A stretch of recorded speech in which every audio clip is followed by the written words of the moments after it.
Good morning. You guys are so fast and on time and everything. All right, the Senate shall come to order. The Secretary will call the roll. Senator Brooks, Senator Buck, Senator Buck, Senator Cannizzaro, Senator Dennis, Senator Doniate, Senator Dondero-Loop, Senator Gocochea, Senator Hammond, Senator Hansen, Senator Hardy, Senator Harris, Senator Kiekeffer, Senator Lang, Senator Neal, Senator Orangehall, Senator Pickard, Senator Ratty, Senator Scheibel, Senator Severs-Gansert, Senator Settlemeyer, Senator Spearman, and Senator Hansen. Senator Cannizzaro. Thank you, Madam President. Please mark all senators present as they are here or in the building. All right, thank you. Let the record reflect there are 21 senators present. Please rise for the prayer and invocation by Reverend Nick Emery of Hope Crossing Community Church in Carson City. Let's pray together. Father God, thank you for this day and thank you for each one of these leaders. I pray over this group from your word, Jude chapter 1, verse 2, which says, "May mercy and peace and love be multiplied to you." Give them opportunities to demonstrate great mercy towards those much different than themselves this day. Also, allow them to be gracious and to receive mercy from others. Give each one of these leaders a deeper sense of your peace for their lives, for this journey they are on, and for all the work that they do, and help them to be people of peace this day. Give these leaders opportunities to demonstrate true service, real sacrifice, and authentic love towards one another, including those who are easy or a joy to love and those who are harder to. Fill each one here this day with strength and wisdom. Give them opportunities they did not expect and the grace to face things they did not plan. May each one here work faithfully toward the ultimate goal, what is best for everyone in our state. May you bless this gathering of servant leaders and bless our great state, we pray. Amen. Thank you. Please remain standing for the Pledge of Allegiance. I pledge allegiance to the flag of the United States of America and to the republic for which it stands, one nation, under God, indivisible, with liberty and justice for all.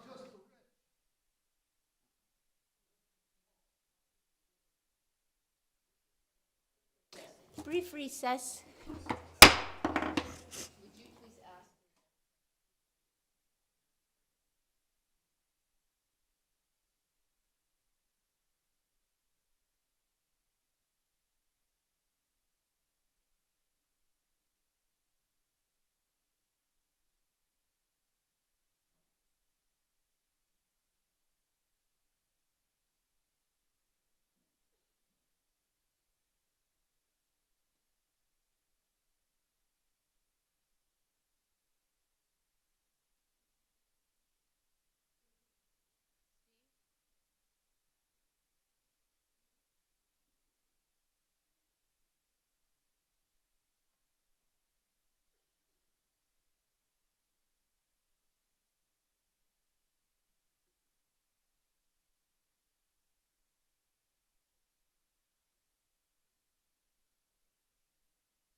Batteries are low.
The Senate will come back to order.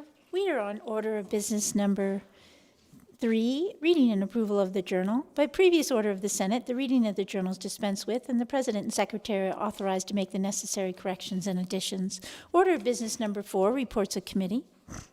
There are none at this time. Order of business number 6, messages from the Assembly. Assembly Chamber, Carson City, May 26, 2021. To the Honorable Senate, I have the honor to inform your Honorable Body the Assembly on this day passed Senate Bill number 458. Also, I have the honor to inform your Honorable Body that the Assembly have passed several Assembly bills that are noted on the agenda. Also, I have the honor to inform your Honorable Body that the Assembly on this day concurred in a multitude of Senate amendments to Assembly bills which are also noted on your agenda today. Also, I have the honor to inform your Honorable Body the Assembly on this day respectfully refused to concur in Senate Amendment 748 to Senate Bill 440, signed Carol Ayala Sala, Assistant Chief Clerk of the Assembly. End of messages. Thank you. Order of business number 9, motions, resolutions, and notices.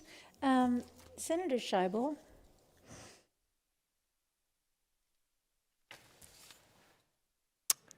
I move that we take AB 37 from the Secretary's desk and place it on the general file, please. Thank you. You've heard the motion. All those in favor signify by saying yay. Opposed, nay. Motion carries. Lovely flowers, Senator Scheibel. Senator Dennis. Thank you, Madam President. I move to take AB 67 from the Secretary's desk and place it on the general file. All right, you have heard the motion. All those in favor signify by saying yay. Opposed, nay. Motion carries. Senator Cannizzaro.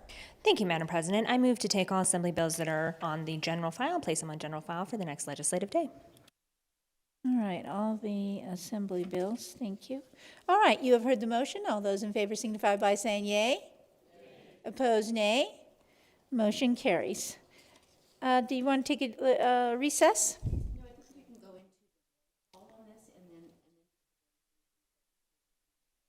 Okay. Madam Secretary, would you mind taking the roll call again, please? And this is roll call for joint session. Senators Brooks, Buck, Senator Cannizzaro, Senator Dennis, Senator Doniate, Senator Dondera-Loop, Senator Gocochea, Senator Hammond, Senator Hansen, Senator Hardy, Senator Harris, Senator Kekeffer, Senator Lang, Senator Neal, Senator Orenshaw, Senator Pickard, Senator Ratty, Senator Scheibel, Senator Sievers-Gansert, Senator Settlemeyer, Senator Spearman. All right, let's take a brief recess. We're going to see if the Assembly's ready.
We are back in session. We are back in joint session, guys.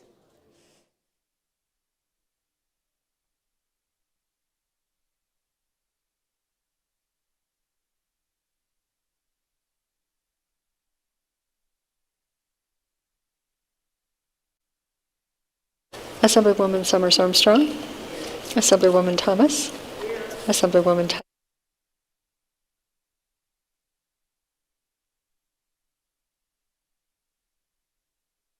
Assemblyman Yeager, Speaker Frierson. Here. There is a quorum, and we will now hear a message from Congressman Stephen Horsford. We look forward to hearing his message.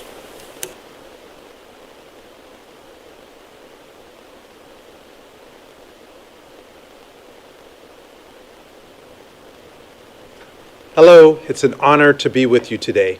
I realize this is the final week of the session and you're busy doing the hard but necessary work to pass meaningful legislation and the state budget for the next 2 years. I want to thank Speaker Frierson and Leader Cannizzaro for inviting me to address this distinguished body. Since the beginning of the COVID-19 pandemic, the elected members and staff of the Nevada Legislature have worked long hours to help our state weather one of the greatest crises in modern history. History will remember that you led when Nevada needed it the most, and I want to thank each of you for your public service. 12 years ago, when I was Senate Majority Leader, Nevada faced another crisis. The 2008 recession had devastated our economy. Just like today, our hospitality and tourism industries were badly hit, and Nevada was suffering a level of economic damage that other states could only fear. Then, just like now, members of the Nevada Legislature worked across the aisle to rebuild stronger than before. With your work and mine in Washington, we can build back better from this pandemic and forge a stronger, fairer future for every Nevada family. During this session of Congress, I'm focused on 3 key priorities. First, crush the coronavirus. Since the COVID-19 vaccine became available to the public, Governor Sisolak and our state and local leaders have worked to quickly open vaccine sites across our state and encourage Nevadans to get their shots. I want to thank the first responders, the Nevada National Guard, health districts, pharmacists, and our entire state for coming together to get every person vaccinated so that we can end this pandemic. In early May, my office announced that more than $2 million from the American Rescue Plan was secured for Nevada to promote vaccine education and outreach. While that money makes a tremendous difference, it's community leadership that ultimately makes the real difference. During a public roundtable conversation I hosted last month, I heard from Pastor Kelsey West of Nehemiah Ministries, and he told me an important story. Pastor West was a coronavirus skeptic. He was skeptical about the virus, and he was skeptical about the vaccine. But then he contracted coronavirus himself. With God's mercy, Pastor West recovered, and that experience made him a vaccine evangelist. Today, he's working with Joe Cato and Clark County leaders on the Back to Life initiative, which works to expand vaccination rates in Black and Latino communities. Alongside other leaders and groups like Erica Aviles with Esta Intus Manos, we have powerful ambassadors for this vaccine all across the state. Their communities trust them, and your constituents trust you. When you tell your constituents that this vaccine is safe and effective, that will make more of a difference than a billboard or a public service announcement ever could. Beyond the vaccine, this past year has shown the urgency to improve our healthcare system. Throughout the pandemic, we've seen countless deaths that could have been prevented with earlier medical intervention.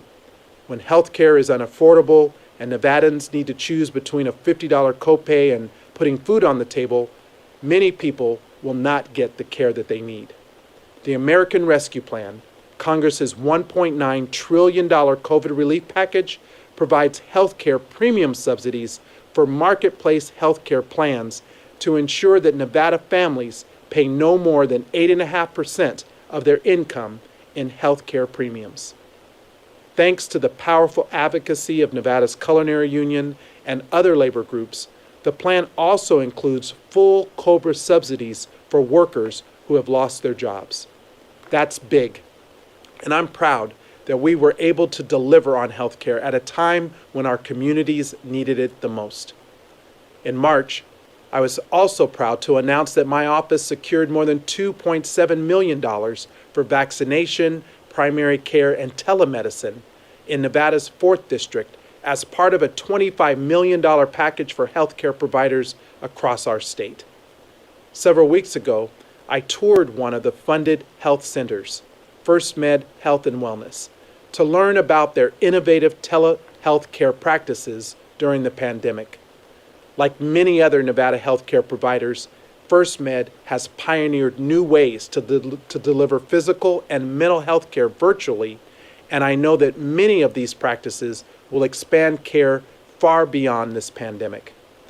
There are a number of members of this body who have been working alongside healthcare experts to expand care for Nevadans, and I want to especially thank Senator Spearman for her leadership in this area. As we work to crush the coronavirus, my second goal for this Congress is to get our economy back on track. Nevada's economy has suffered disproportionately from this pandemic, but help is finally here. The American Rescue Plan allocates about $4 billion to help Nevada's state, county, and local governments get back on track. Recently, the Treasury Department released guidance that gives state and local governments broad latitude in how these funds are to be spent. It is my hope that the funds will be used to keep essential workers on payroll, fund essential shovel-worthy infrastructure projects, and expand social services for those who have been hit the hardest to ensure that no community is left behind in our recovery. The American Rescue Plan also includes more than $1 billion to fully reopen our schools and child care facilities and ensure that parents can return to work safely. Over the last few months, I've been privileged to have the opportunity to work closely with Nevada's own Juliana Urtubey, the National Teacher of the Year. Juliana teaches at Booker Elementary, where my son attended school, and she told me how much her students have struggled with remote and hybrid learning. When Congress was working to pass this education funding, I was thinking of Juliana, of her students, and of a great champion for education, Assemblymember Tyrone Thompson, who worked hard to increase investment in our children and their future. The money from the American Rescue Plan will get all of our children back into in-person learning and address pandemic learning loss, which has taken the heaviest toll on children of color and those in rural communities. With schools and child care facilities fully reopened, Nevada's parents will be able to return to their jobs safely, helping to rebuild the economy. In Nevada, our unique communities need unique economic support. Already, Nevada businesses have received critical aid to keep employees on payroll through the Paycheck Protection Program, which was expanded in the American Rescue Plan. As we worked to pass aid for small businesses, I was proud to work to establish the Restaurant Relief Fund and the Shuttered Venue Operators Grant Program, which is now open for applications. Now, I know that some in this body have expressed concerns about the federal unemployment aid in the American Rescue Plan. But the problem that we're facing is not a problem with unemployment insurance. Nevadans want to work, but they deserve better than jobs that keep their family below the poverty line with no health insurance or no benefits. As we rebuild Nevada's economy, we need to make sure that every hardworking Nevadan can get a good job that pays a living wage. And we need to solve the child care access issues that have prevented so many working families, particularly mothers, from returning to the workforce. One of the most important and often overlooked sections of the American Rescue Plan is the extended and increased child tax credit, which will put an average of $3,100 in the pockets of working families in my district during the pandemic. Half of the child tax credit will be paid monthly between July and December of this year.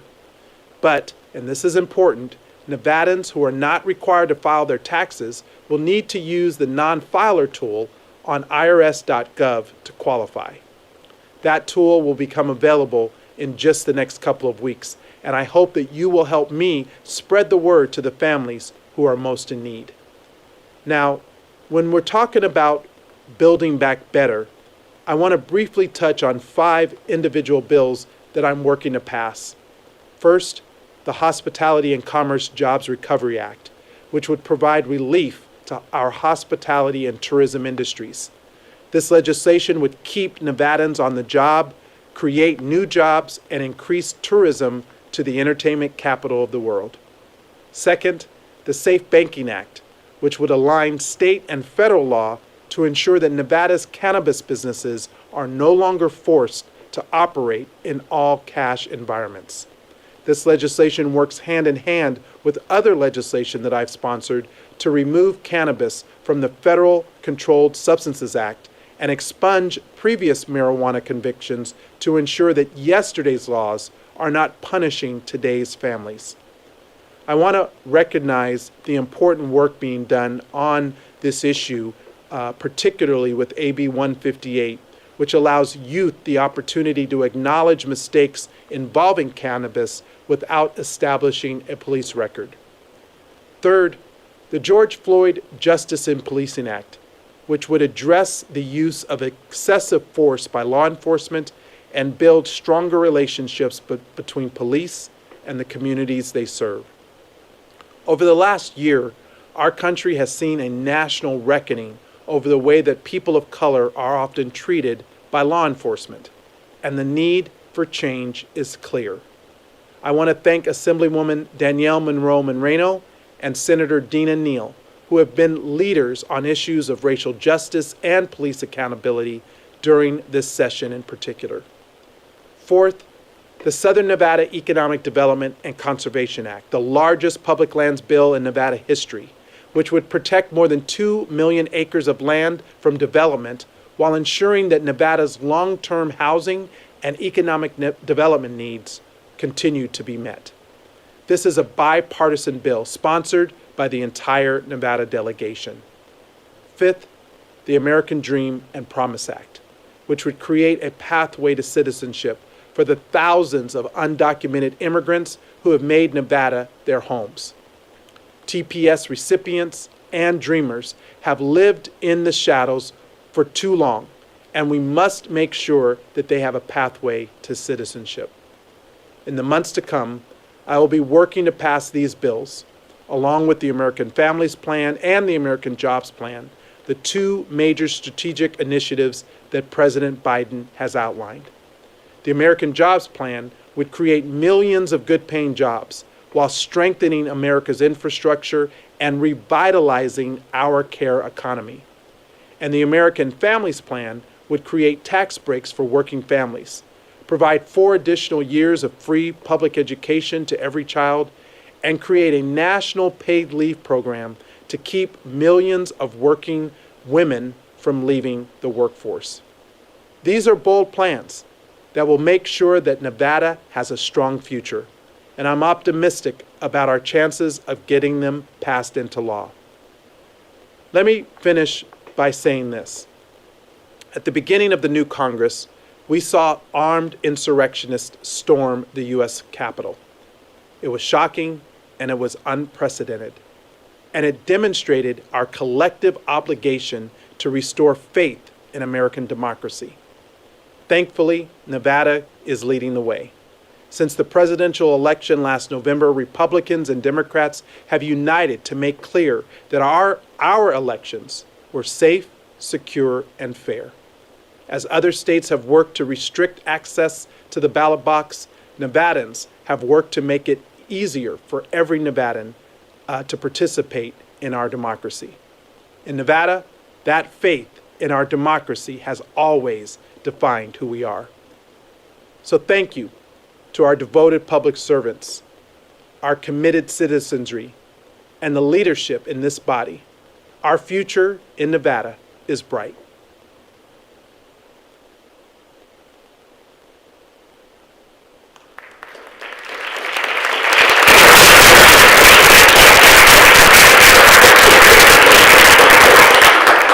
Assemblywoman Monroe-Moreno. Thank you, Mr. Speaker. I move that the Senate and Assembly in joint session extend a vote of thanks to Congressman Stephen Horsford for his timely, able, and constructive message. You've heard the motion. All those in favor, please signify by saying aye. Opposed, nay. Motion carries. Assemblyman Roberts. Thank you, Mr. Speaker. I move that the joint session of the Senate and Assembly be dissolved. You've heard that motion. All those in favor, please signify by saying aye. Opposed, nay. Motion carries. I declare the joint session dissolved. We are in recess. Oh. We are in floor session. We are in recess.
The Senate will come to order. We are on the first agenda. We are on order of business 10, introduction, first reading, and reference.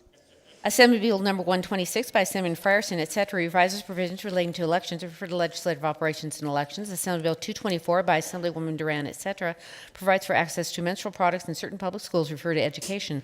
Assembly Bill 225 by Assemblywoman Tolt, et cetera, Senators Lang, et cetera, revises provisions governing examinations for the licensure of teachers and other educational personnel, refer to education. Assembly Bill 230 by Assemblyman Miller, et cetera, Senators Orangehall, et cetera, revises provisions relating to juvenile justice, refer to judiciary.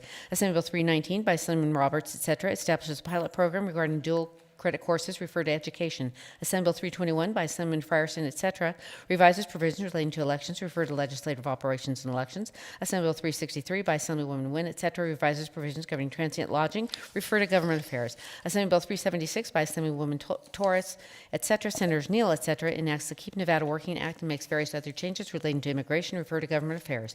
Assembly Bill 416 by Assembly Committee on Education directs the legislative auditor to conduct an audit of Nevada's system of higher education, refer to finance.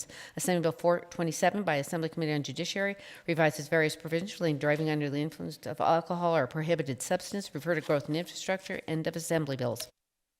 Thank you. Senator Ratty. Thank you, President. I move to refer the Assembly bills as read to the committees as read, except Assembly Bills 126, 224, 230, 321, 376, and 427. Thank you. Senator Ratty has referred Assembly bills as read to the committees as read, except Assembly Bill 126, 224, 230, 321, 376, and 427. Are there any objections to the referral? If not, so ordered. Senator Ratty. Thank you, President. I would make a motion to suspend Standing Rule 40 and refer Senate Bills 126, 224, 230, 321, and 376 to the Committee on Finance. Thank you. You have heard the motion. All those in favor signify by saying yea. Opposed, nay. Motion carries. Senator Ratty. Thank you, President. I move to suspend Standing Rule 40 and refer Senate Bill 427 to the Committee on Judiciary. Thank you. You've heard the motion. All those in favor signify by saying yea. Opposed, nay. Motion carries. And that concludes order business number 10. Thank you. Order business number 13, general file. Senate Bill number 441, introduced by Senate Committee on Finance, revises provisions governing issuance of renewal of seller's permit. The people of the state of Nevada represented in the Senate Assembly do enact as follows. Section 1 to Section 1. Thank you. Are there any amendments to the bill? There are none. This bill requires a two-thirds majority vote. Thank you. Remarks from the floor. Senator Neal.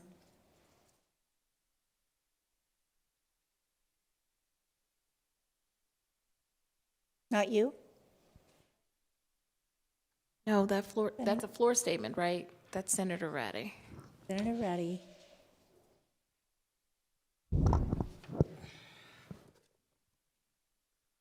I don't have anything on my desk. It got taken.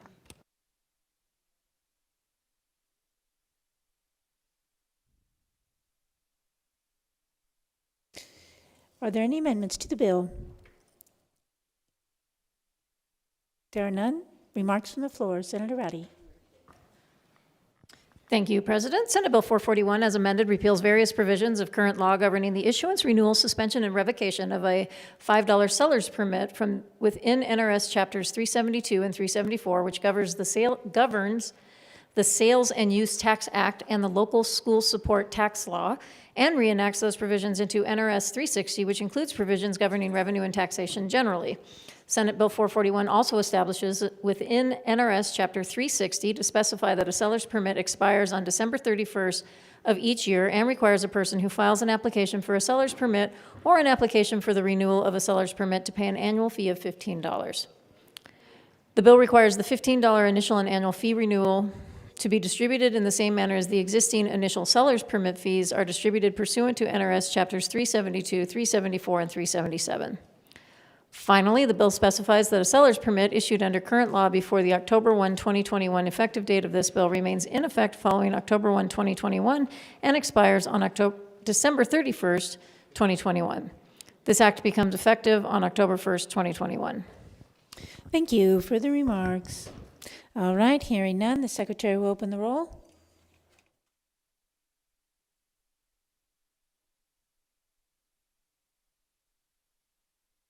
All right, looks like everyone's voted. Does anyone wish to change his or her vote? Oh, sorry. Senator Hanson, how are you? All right. Yeah, that's a surprise. Okay.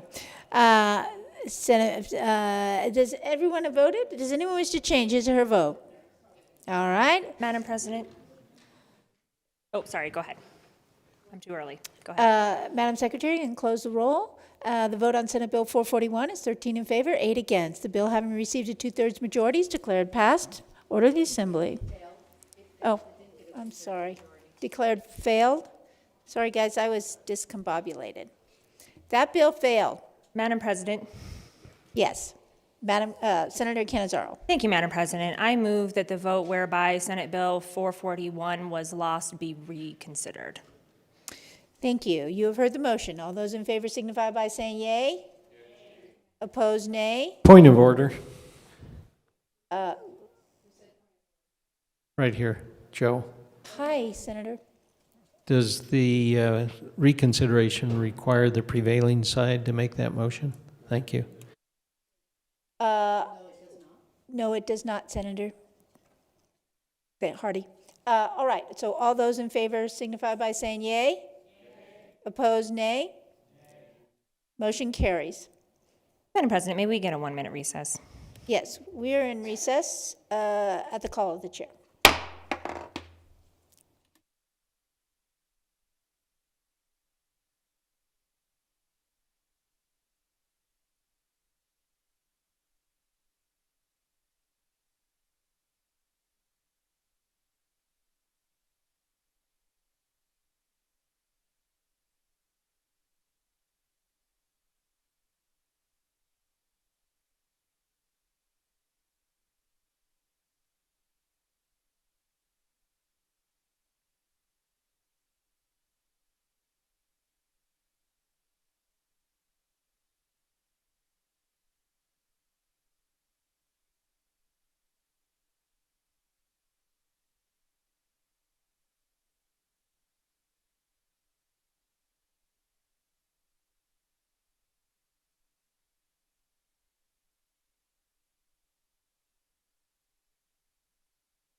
All right, the Senate will come to order. We are on the first agenda. We are on order of business 13.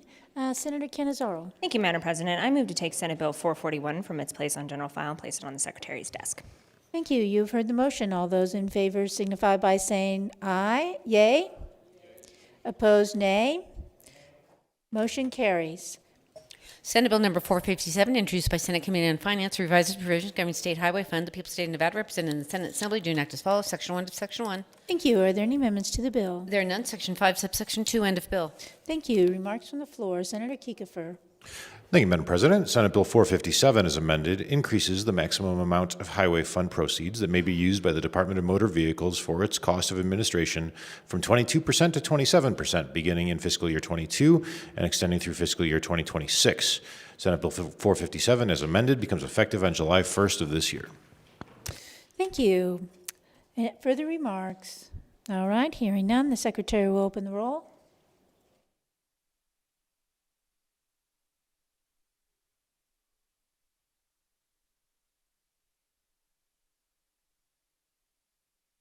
The Secretary will open the roll.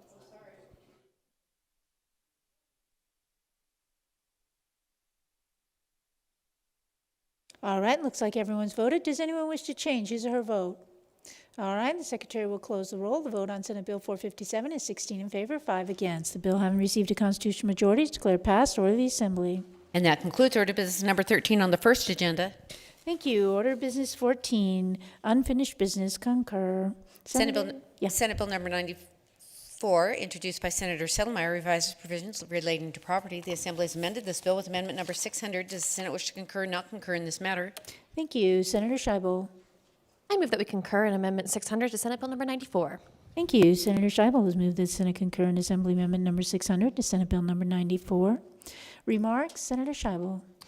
Amendment number 600 to Senate Bill 94 makes changes at the request of the sponsor to ensure that the trespassing statutes can be enforced in every county in the state. Thank you. Further remarks? All right. Hearing none. All those in favor signify by saying yay. Opposed, nay. Motion carries. Senate bill ordered and rolled. Assembly to be notified of our action. That concludes order of business number 14 on the first agenda and business of the desk at this time. Thank you. Order business 16, remarks from the floor. The following bills are ready to be immediately transmitted to the Assembly. Senate Bill 457. Once this bill has been transmitted to the Assembly, the Senate no longer has the ability to take any further action. Further remarks? We're going to take a recess after this, guys, before we go to second agenda. All right. Senator Cannizzaro? Thank you, Madam President. I move that the Senate stand in recess until the call of the chair. Thank you. You've heard the motion. All those in favor signify by saying yay. Opposed, nay.